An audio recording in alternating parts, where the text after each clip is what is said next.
From the studios of Media Training Worldwide in New York City, this is Inside Communications, and I'm your host, Mike Bako. What's it like for you as a consumer to find a brand that you like and love?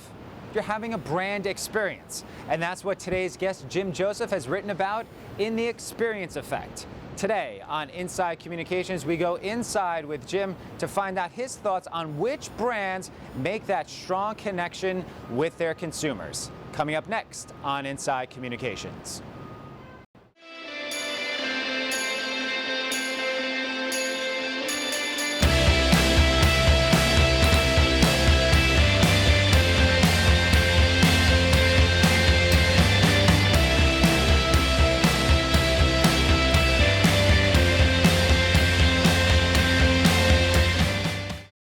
Jim, thanks for joining us today on Inside Communications. Thanks for having me. In your book, The Experience Effect, you talk about building a brand experience. I would think that would be something that everyone would want to do, but obviously, if you have to go to great lengths to describe why brands should reach out and try to do that, why hasn't that been done for decades? Well, I think there's all sorts of different theories when it comes to marketing. The truth, though, is that in any given category, most of the products are pretty much the same. They offer pretty much the same functional benefits from one product to another. So almost everything is a product, but there are very few brands that excel out of being a product. And it's through the experience that you offer your consumers that makes you a brand, that builds that emotional connection, that makes consumers want you as opposed to just need you. Right, so let's get right into it. Who does it well? You mentioned it in your book, J. Crew does it well. Why J. Crew as opposed to Gap or Macy's or something like that? Again, it's all about the experience, and it's about the well-rounded experience from every single touch point. You can read a J. Crew catalog, you can go to the J. Crew website, you can go to a J. Crew store, J. Crew social media. It's that same very consistent brand experience that you could strip off the logo and you still know you are at J. Crew. But it's a little bit different in every single one of those venues. That folks that shop a catalog are looking for a different experience than folks that shop retail. And J. Crew knows that. They know that people are looking for different things in those venues, and they tailor the experience, still always J. Crew, but they tailor the experience to those shoppers. And what they get you to do is, yeah, you might walk in thinking that you need to buy a pair of khakis and a shirt for work, but you walk out wanting J. Crew because the experience you just had, the customer service, the selection, the way it's merchandised, and that's done so consistently every single time. And they obviously know their customer. Tell us a little bit about how brands can understand their customers, especially now with social media where you could have that great interaction with them on Facebook and Twitter. How can a brand go out and understand their customer to build that experience? I always say that really good marketing and a really great brand experience starts with understanding your consumer. You have to have a fundamental understanding of how he or she lives their lives, how you can add value to them, what they're looking for in a brand like yours. So I believe everything sort of begins and ends with the consumer.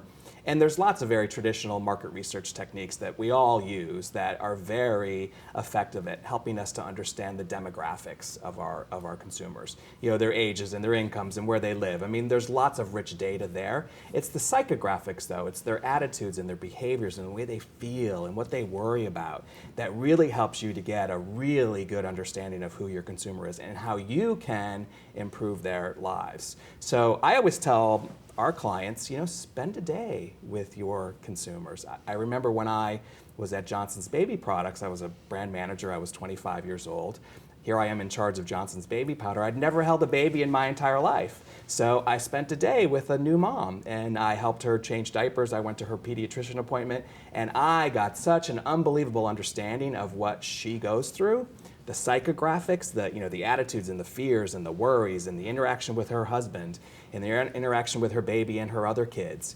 Invaluable research, invaluable understanding of the consumer beyond anything I would have ever gotten from a market research deck. And why haven't companies been doing that for generations now? Certain ones certainly have been doing it, and they are the successful ones, but Right. Why haven't more companies been doing that? You know, I think it comes down to time and priority and resources, and I think that a lot of marketers think that they understand their consumers a lot better than they do. They understand them demographically, and they understand what their needs are, but they don't always understand their wants, their emotional wants. And I think it's what separates the really powerful brands from the other products in the categories. When you look at a J. Crew, or even a Best Buy, I think they're a great example of rising above the electronics price game and offering really true customer service over social media, really helping people get over buyer's remorse by saying, hey, when you get home and you're trying to hang your $2,000 flat screen TV, here's a Twitter handle of someone who can help you when you're trying to put the blue cord into the blue slot.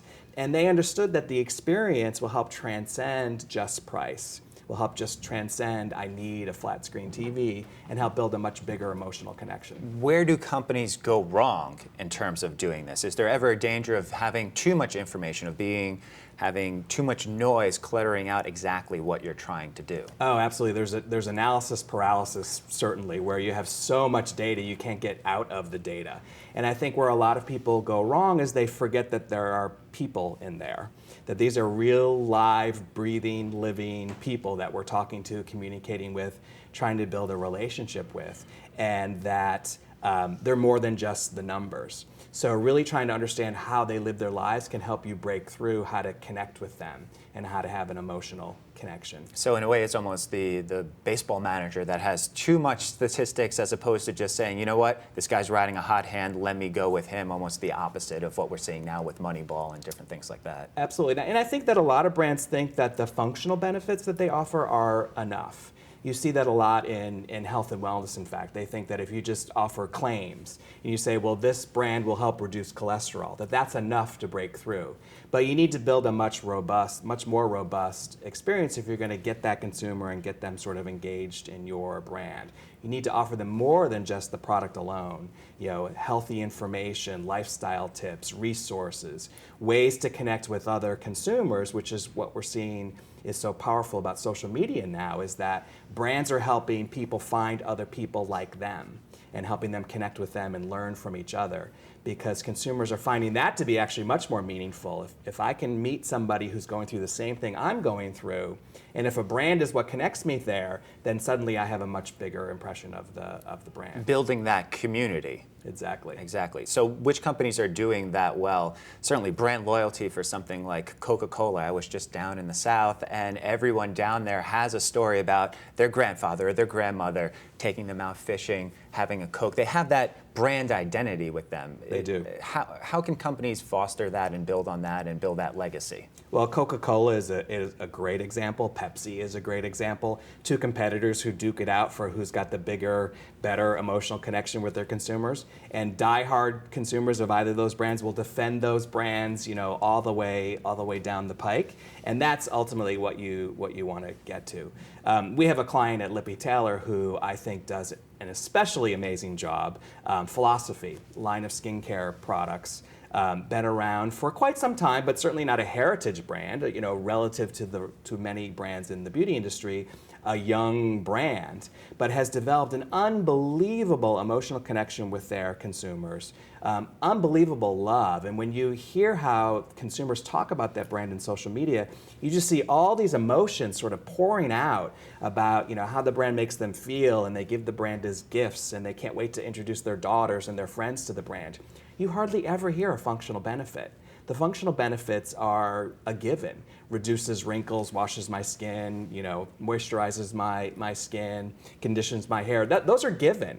It's the emotions that come pouring out of the consumers, even less so than from the brand. You want those emotions coming out from the consumers, not necessarily the brand.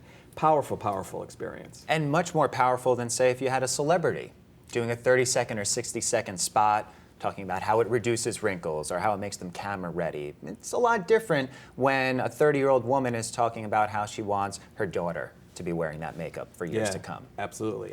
We've seen time and time again, when you look at the research numbers, when you look at the data, and you ask people who's the most influential for you, we're starting to see people like me rising to the top, even in categories like healthcare, where you're talking to consumers who are dealing with cancer and diabetes and high blood pressure. They will tell you that yes, they trust what their doctor tells them. That has not gone away.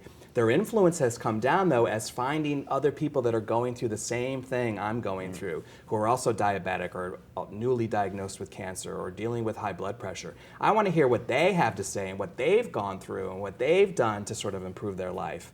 And as I mentioned before, if a brand is the one that's helped me connect with those folks, then suddenly I feel better about the brand as well.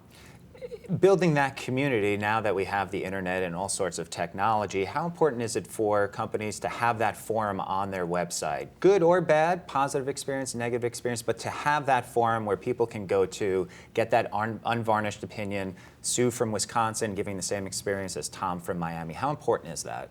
The website is certainly important, but the website is no longer the end-all, be-all. I think 15 years ago, clients said, I want the biggest, most robust website I can have. It was all about being sticky and all about getting people to stay on my website and, never go anywhere else.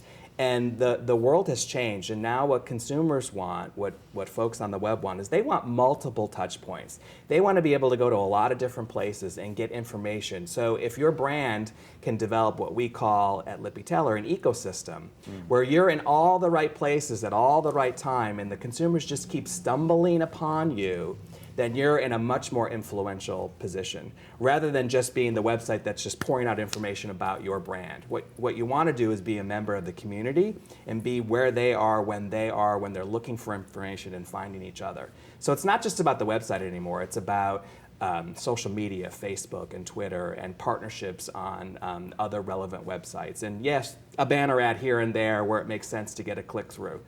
It's about developing that ecosystem where you're out and about everywhere, really. And your ecosystem, your personal ecosystem, books, working with Lippe Taylor, doing different media, but also your blog.